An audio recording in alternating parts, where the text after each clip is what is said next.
Olá, amigos telespectadores da Rede de TV Mais, TV Arte HD. Está começando agora mais uma edição do Plantão de Notícias. Vocês vão acompanhar as notícias conosco. Vejam lá, as manchetes da semana. Comissão do Senado vai ouvir ministros de Lula sobre o decreto do marco de saneamento. Alerj debate aumento de criminalidade em Duque de Caxias, que impacta em outras cidades da região, como o município de Magé.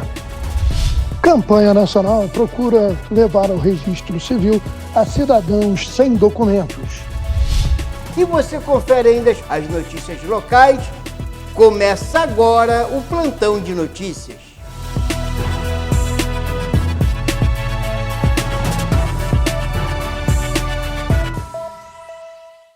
Olá, meu amigo Antônio Alexandre, vamos trazendo uma notícia positiva para a economia brasileira.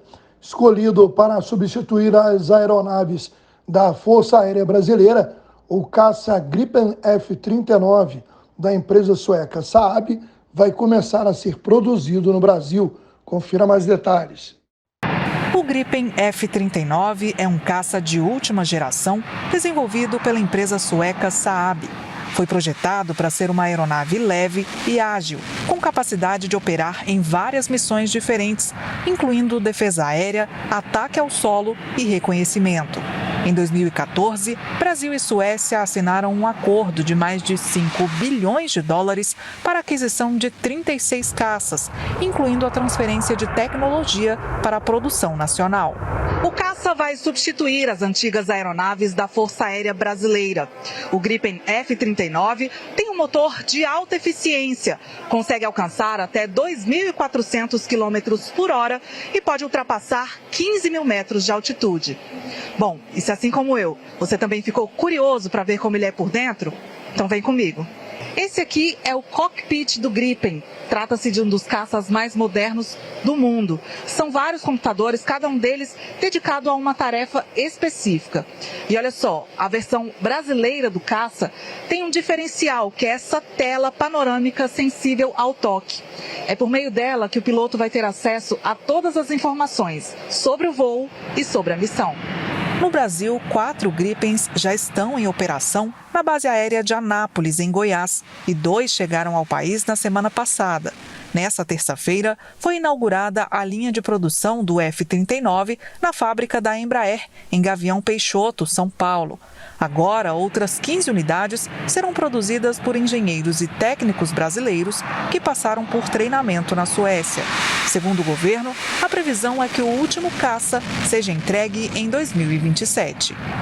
Geramos assim, com investimento em programas de defesa, um círculo virtuoso de desenvolvimento que leva a inovação e criação de conhecimento tecnológico, criando divisas, rendas e emprego altamente qualificado e trazendo benefícios tangíveis ao Brasil. O presidente Lula participou da inauguração da linha de produção e visitou a fábrica, onde fez o descerramento da placa de inauguração.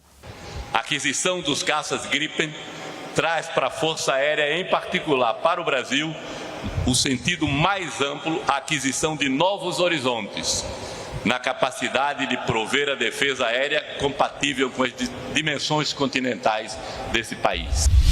Assunto que tem sido motivo de muita polêmica e debates, o marco do saneamento, chegando à Comissão de Serviços de Infraestrutura do Senado.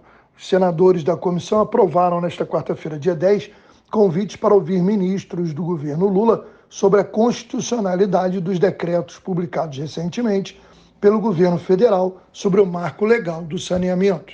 O requerimento apresentado pelo senador veneziano Vital do Rego tem como proposta instruir o projeto de decreto legislativo que altera o marco do saneamento básico.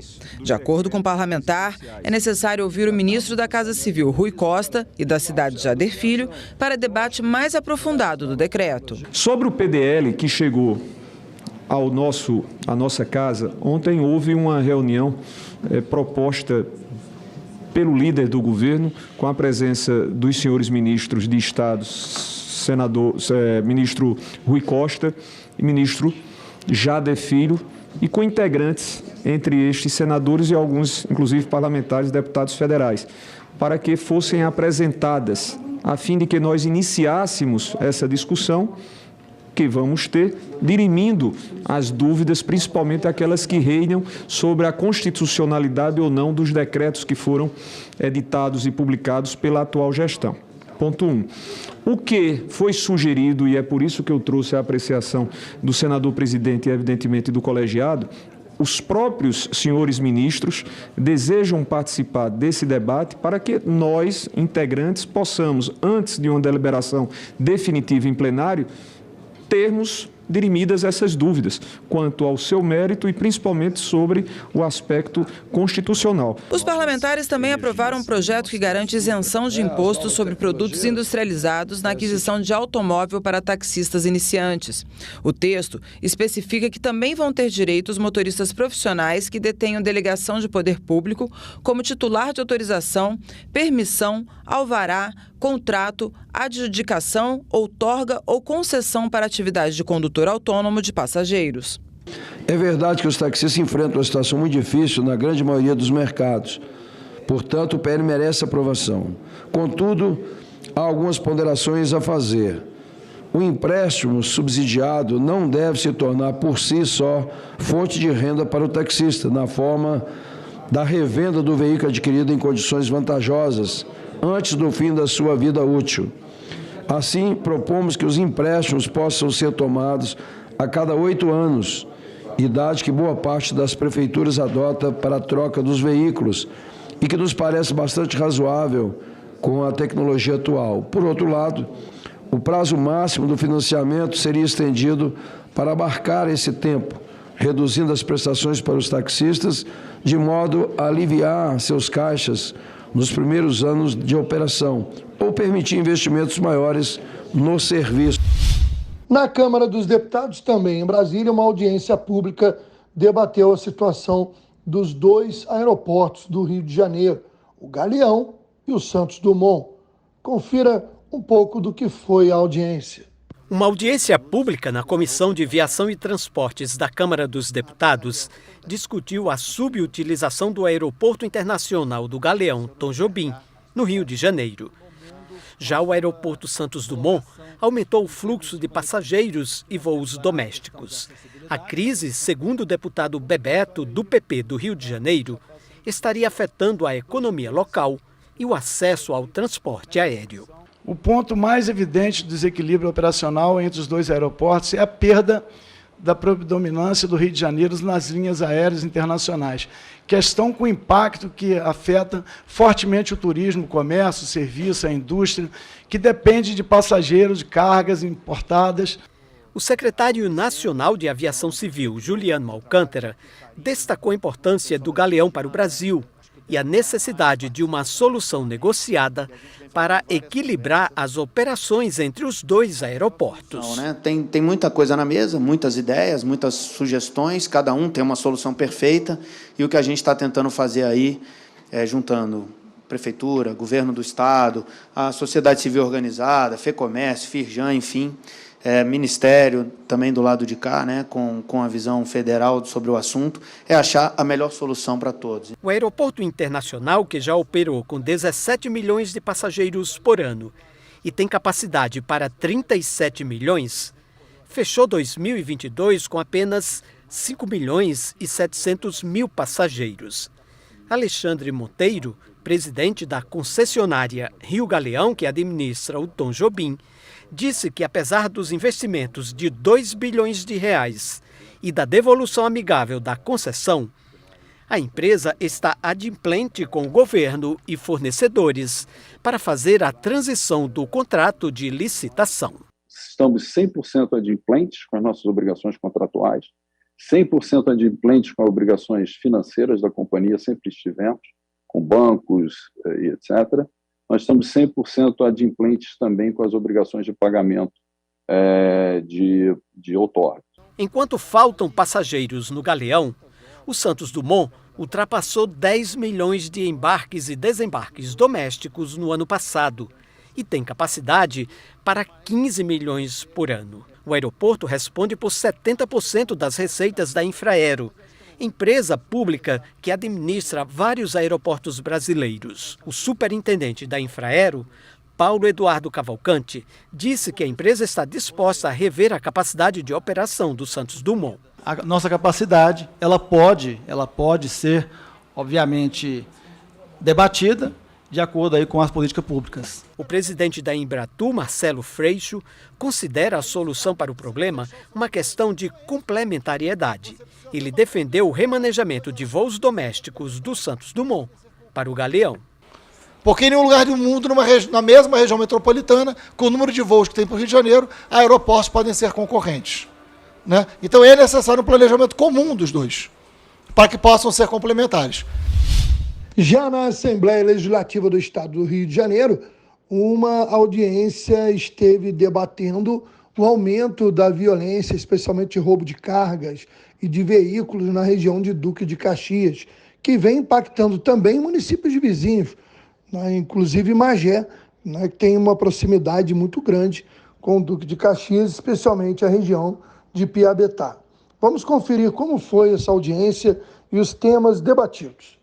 O aumento da violência em Duque de Caxias, como roubo de cargas e de veículos, foram debatidos pela Comissão de Segurança em audiência pública nesta segunda-feira.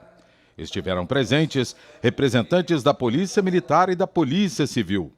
Foram convidados e não apareceram membros da Polícia Federal e da Polícia Rodoviária, Ministério Público e o secretário de Segurança de Caxias.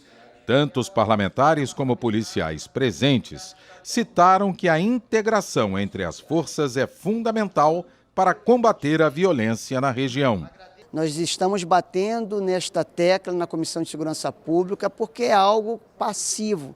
Todos sabem que é necessário haver esta integração entre os mais diferentes órgãos. Não se faz segurança pública somente com Polícia Militar, Polícia Civil, Polícia Penal, DEGASE e Corpo de Bombeiros, que são aqueles mais conhecidos. Nós precisamos também da parceria com outros órgãos que são importantíssimos e que nós respeitamos bastante. Por exemplo, o Ministério Público, por exemplo, a Defensoria Pública, por exemplo, as autoridades dos municípios, né, ou do município, se for o caso aqui da capital. A gente precisa hoje, essas reuniões que são feitas aqui na LERJ, é importante para mostrar a responsabilidade de cada um. A gente precisa que todos venham aqui participar para que a gente junto possa achar uma solução para essa violência que está desencadeada no estado do Rio de Janeiro.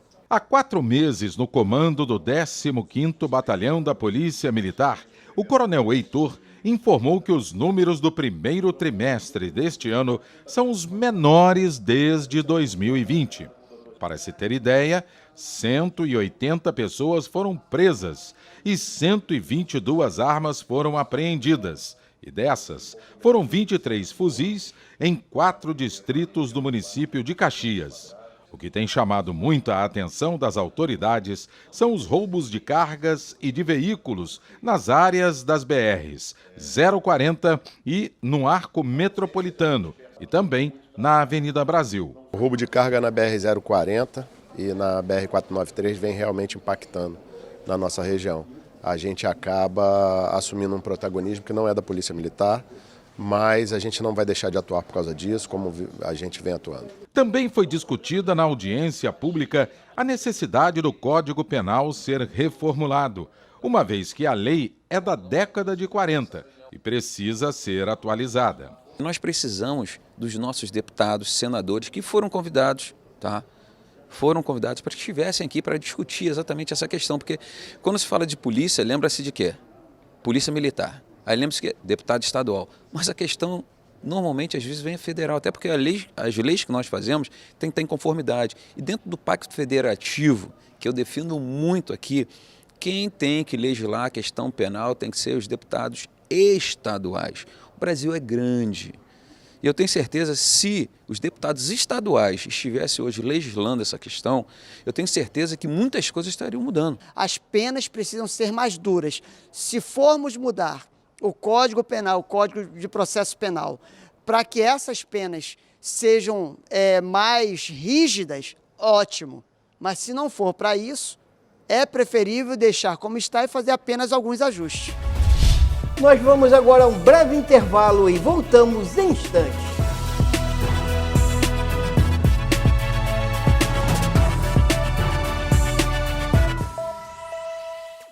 Para você, lata. Para ele, casa. Para você, pneu usado. Para ele, academia. Para você, garrafa. Para ele, maternidade. O que para você é lixo, para o mosquito da dengue é um luxo. Deixe seu quintal sempre limpo e acabe com as mordomias do Aedes aegypti.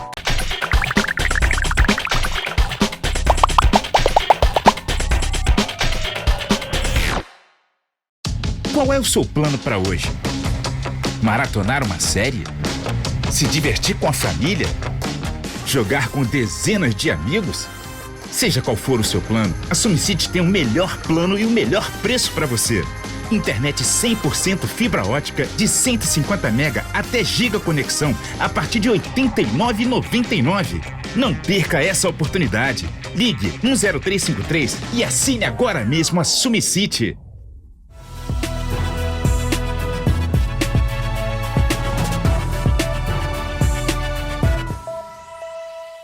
Já de volta do intervalo na nossa programação jornalística, vocês vão acompanhar agora as notícias locais com Maurício Aragão.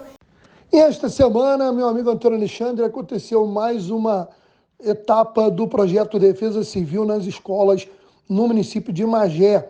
A escola visitada foi a Escola Municipal Ivanir da Silva Gago, no 2º Distrito. Na manhã dessa terça-feira, dia 9, turmas do 8º e 9º ano puderam aprender sobre a relevância do cuidado para com a cidade. Ação baseada em lei federal que traz diretrizes além dos núcleos de defesa civil que atuam nos bairros, onde tem associação de moradores ou em condomínios e redondezas, quando não existe a associação. A Prefeitura de Magé divulgou o resultado do dia D de multivacinação, ocorrido no último sábado, dia 6. Foram 8.145 doses aplicadas, sendo a vacina contra a influenza a mais procurada, com 6.181 aplicações. Contra a Covid-19, foram imunizados 1.104 mageenses e ainda 860 vacinas de rotina.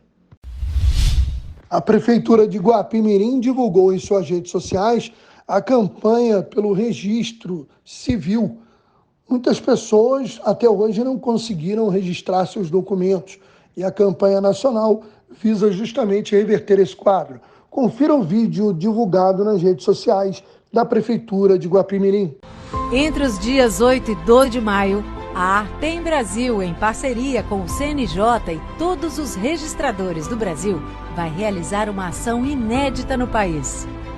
Vem aí a primeira Semana Nacional do Registro Civil, intitulada Registre-se.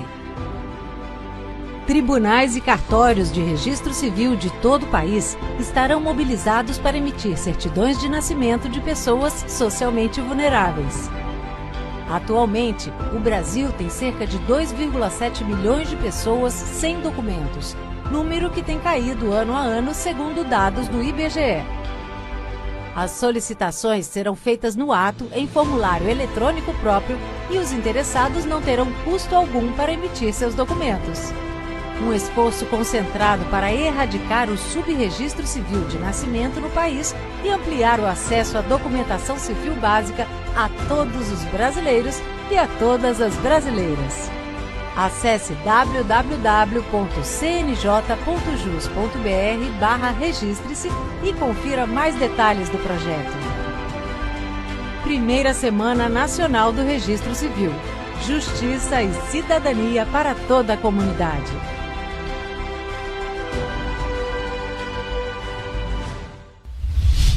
Em Teresópolis segue a campanha Maio Amarelo.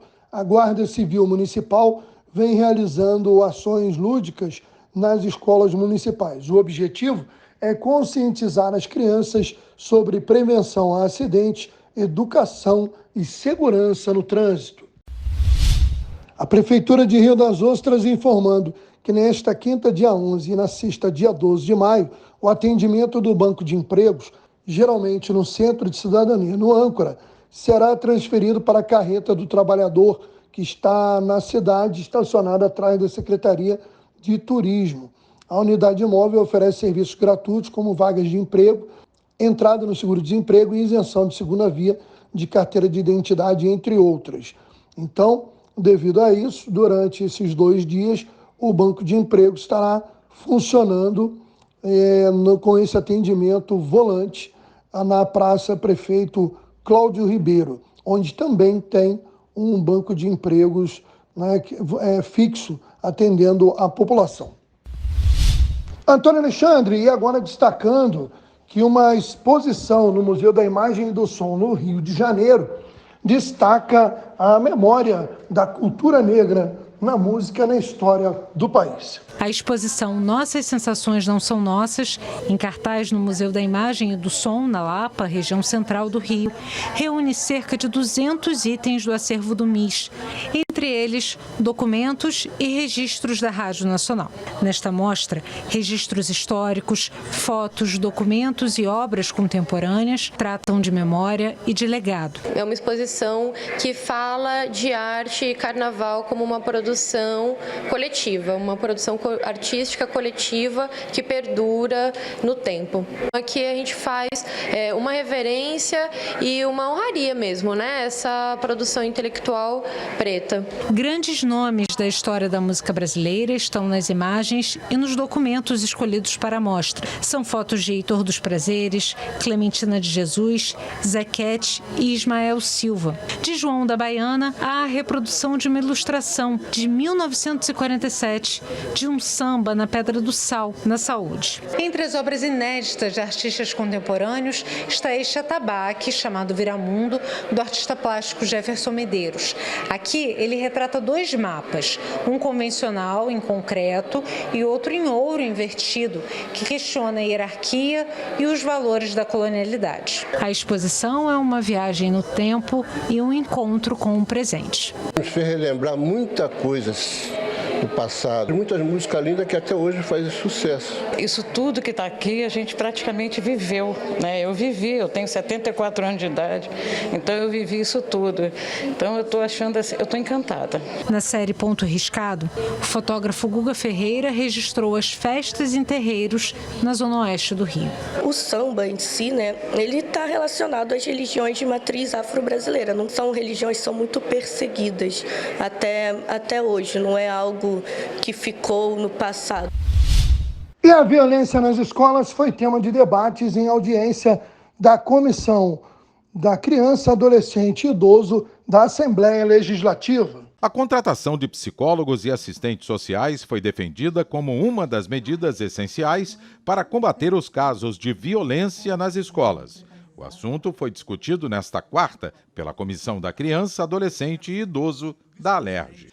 Na audiência pública sugerida pela deputada Carla Machado, também foi ressaltada a necessidade da mediação de conflitos entre alunos, professores e familiares.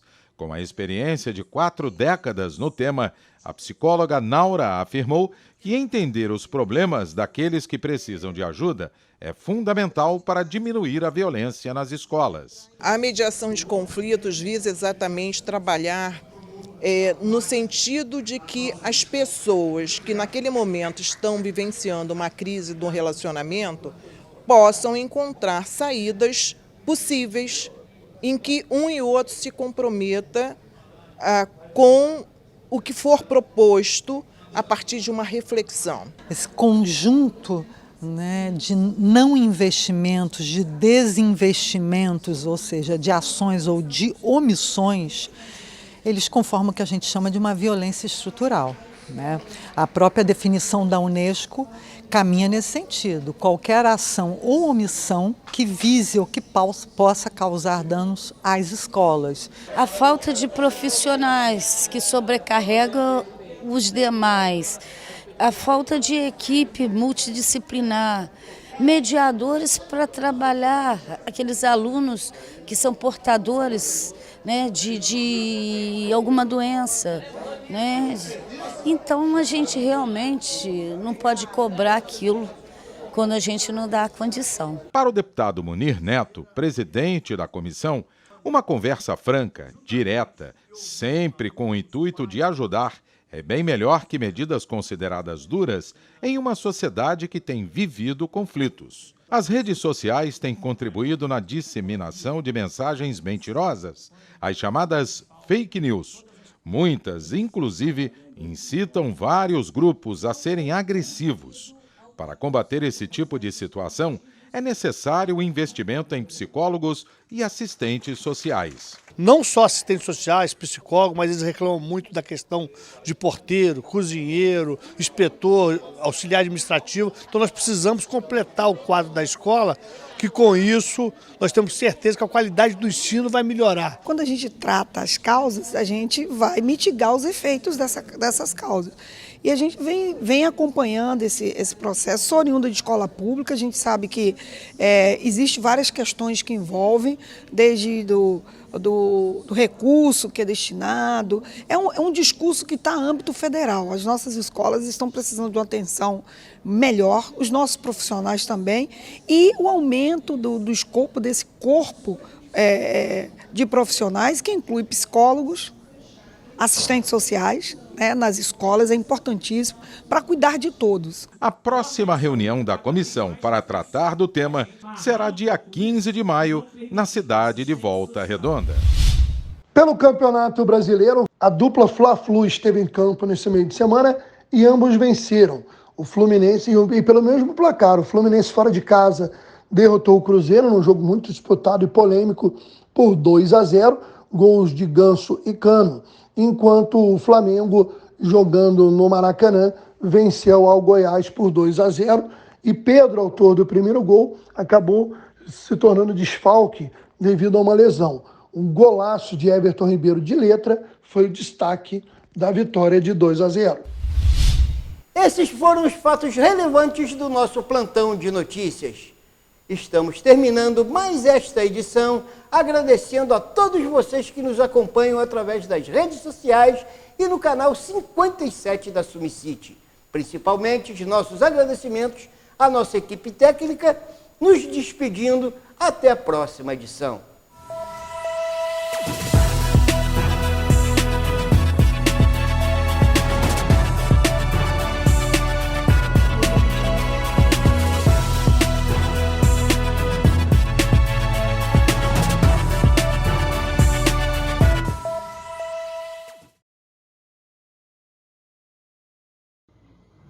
Oi, gente, tudo bom? Vim aqui dar um esclarecimento para vocês, porque tem muitos sócios, muito simpatizantes que estão ligando para a gente preocupado do que está acontecendo com a Suípa.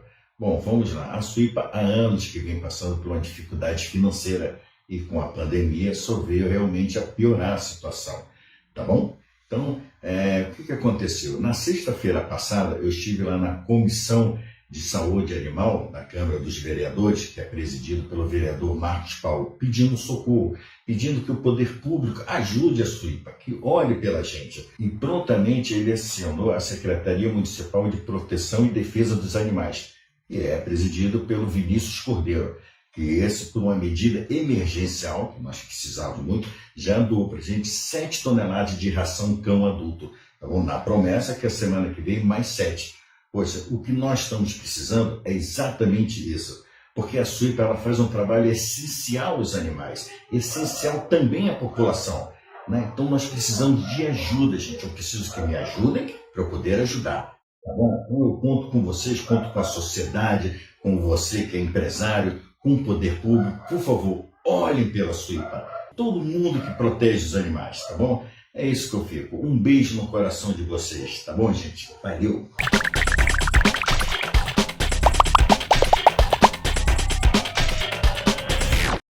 Qual é o seu plano para hoje? Maratonar uma série? Se divertir com a família? Jogar com dezenas de amigos? Seja qual for o seu plano, a Sumicity tem o melhor plano e o melhor preço para você. Internet 100% fibra ótica de 150 MB até giga conexão a partir de R$ 89,99. Não perca essa oportunidade. Ligue 10353 e assine agora mesmo a Sumicity.